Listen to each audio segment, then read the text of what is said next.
Untuk menghindari kelangkaan dan keberadaan flora fauna, diperlukannya berbagai upaya untuk pelindungan dan pelestariannya. Salah satunya dari pemerintah ialah dikeluarkannya dengan Peraturan Pemerintah Nomor 7 Tahun 99 tentang Perlindungan Satwa dan Tumbuhan. Dalam pasal 21 dinyatakan bahwa setiap orang dilarang untuk memiliki, menangkap, membunuh, dan memelihara serta memperniagakan satwa yang dilindungi dalam keadaan hidup ataupun mati termasuk bagian-bagian tubuhnya. Pelanggaran ini akan dikenai dengan hukuman penjara maksimal 5 tahun atau denda maksimal 100 juta rupiah. Perlindungan flora fauna dibagi ke dalam dua jenis, yaitu yang pertama ada perlindungan alam umum, yaitu perlindungan alam ialah suatu bentuk perlindungan terhadap suatu kesatuan flora, fauna, dan lingkungannya. Perlindungan alam umum mencakup tiga jenis, yaitu yang pertama ada perlindungan alam taman nasional, di mana keadaan alam yang menempati suatu daerah yang luas dan tidak diperkenankan adanya rumah tinggal ataupun industri.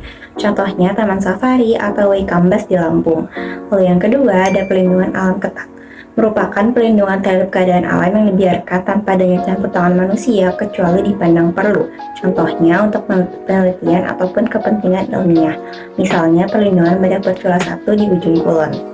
Nah, yang terakhir atau yang ketiga yaitu perlindungan alam terbimbing. Perlindungan ini merupakan perlindungan keadaan alam yang dibina oleh para ahli, misalnya Kebun Raya Bogor. Perlindungan alam dengan tujuan tertentu. Perlindungan alam dengan tujuan tertentu adalah suatu bentuk perlindungan yang hanya ditujukan pada aspek tertentu saja. Jenis-jenis perlindungan alam dengan tujuan tertentu diantaranya sebagai perlindungan geologi. Perlindungan geologi merupakan perlindungan alam yang bertujuan melindungi formasi geologi di wilayah tertentu. Misalnya formasi Kars di Raja Mandala yang memiliki nilai geografi yang sangat tinggi, serta sangat berkaitan dengan ditemukannya bentukan alam gua-gua dan fosil manusia Sunda purba di daerah tersebut. Lalu ada perlindungan alam botani. Perlindungan alam botani merupakan perlindungan alam yang bertujuan melindungi jenis tumbuhan tertentu, misalnya Kebun Raya Bogor. Selanjutnya ada perlindungan alam zoologi. Perlindungan alam zoologi merupakan perlindungan alam yang bertujuan untuk melindungi dan mengembangbiakan hewan-hewan atau fauna langka. Selanjutnya ada perlindungan monumen alam. Perlindungan monumen alam merupakan perlindungan yang bertujuan melindungi benda-benda alam tertentu seperti stalaktit, stalagmit, gua, dan air terjun. Selanjutnya ada perlindungan alam antropologi. Perlindungan alam antropologi merupakan perlindungan alam yang bertujuan melindungi suku bangsa yang terisolasi, misalnya suku Asmat di Papua dan suku Baduy di Banten. Selanjutnya ada perlindungan hutan. Perlindungan hutan merupakan bentuk perlindungan yang bertujuan untuk melindungi dan melestarikan tanah air dan perubahan iklim. Selanjutnya ada perlindungan ikan. Perlindungan ikan merupakan perlindungan yang bertujuan untuk melindungi jenis ikan yang terancam punah. Lalu yang terakhir ada perlindungan suaka marga satwa.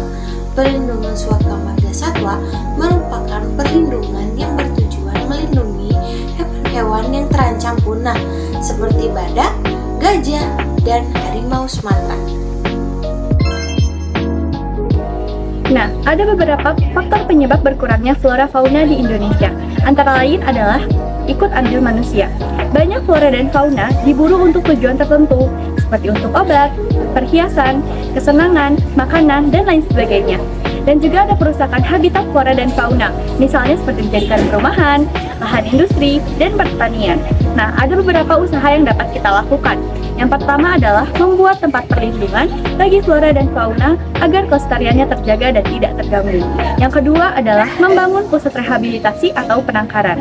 Yang ketiga adalah pelaksanaan pembangunan yang harus diarahkan pada pembangunan yang berwawasan lingkungan.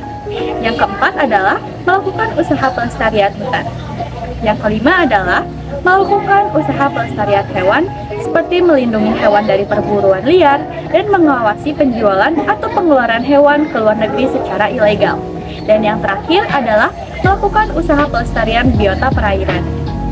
Nah, ada juga beberapa cara yang dapat kita lakukan untuk melestarikan keanekaragaman hayati, yaitu dengan metode in situ dan juga metode ex situ. Berikut ada beberapa cara yang dapat dilakukan untuk melestarikan keanekaragaman hayati dalam metode in situ, yang mana in situ adalah usaha pelestarian alam yang dilakukan dalam habitat asli. Contohnya, yaitu yang pertama ada Suaka Marga Satwa. Kawasan suaka alam yang belum mempunyai ciri khas keanekaragaman atau keunikan jenis satwa yang untuk kelangsungan hidupnya dapat dilakukan pembinaan terhadap habitatnya. Yang kedua, taman nasional, yaitu kawasan pelestarian alam yang mempunyai ekosistem asli, dikelola dengan sistem zonasi yang dimanfaatkan untuk tujuan penelitian, ilmu pengetahuan, pendidikan, penunjang budidaya, pariwisata, dan rekreasi.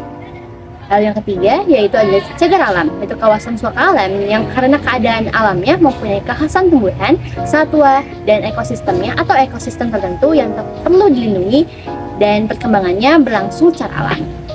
Yang keempat, ada hutan suaka alam, hutan dengan ciri khas tertentu yang mempunyai fungsi pokok sebagai kawasan pengawatan keanekaragaman tumbuhan dan satwa serta ekosistem yang juga berfungsi sebagai wilayah sistem penyangga kehidupan. Metode ex situ. Metode ex situ merupakan metode konservasi yang melindungi spesies tumbuhan dan hewan langka dengan mengambil dari habitat yang tidak aman atau terancam. Contohnya itu kayak kebun binatang. Di kebun binatang itu kita menggunakan alam buatan dan setiap spesiesnya itu berada di kandang yang berbeda. Lalu yang berikutnya ada taman safari. Di taman safari kita membuat alam buatan yang cukup mirip dengan habitatnya. Setiap spesies itu berada di satu wilayah besar yang dipisahkan oleh pagar tinggi. Dan yang terakhir adalah taman hutan raya. Di taman hutan raya itu adalah taman hutan yang sebagiannya itu masih habitat asli dan sebagiannya telah diperbarui dengan lingkungan buatan. Lalu, ada beberapa cara untuk mencegah semakin punahnya flora dan fauna. Perlu dilakukan upaya-upaya pelestarian ekosistem seperti berikut ini. Yang pertama itu, membangun cagar alam dan suaka marga satwa. Yang kedua, membangun pusat rehabilitas sebagai tempat penangkaran hewan-hewan tertentu. Yang ketiga, pemerintah, industri, dan masyarakat harus memiliki pengetahuan tentang pembangunan yang ramah lingkungan. Yang keempat, pemerintah perlu tegas untuk menetapkan hewan-hewan yang hampir punah untuk dilindungi dan larangan untuk membunuh atau memburu. Yang kelima, turut andil dalam menjaga pelestarian hutan. Keenam, turut serta dalam usaha pelestarian hewan.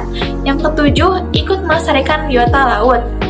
Maksud dari melestarikan biota laut yaitu menghindari perilaku-perilaku yang berpotensi merusak habitat laut seperti penggunaan bom atau listrik dalam penangkapan ikan, menurunkan jangka perahu secara sembarangan sehingga dapat merusak terumbu karang, hingga membuang sampah sembarangan.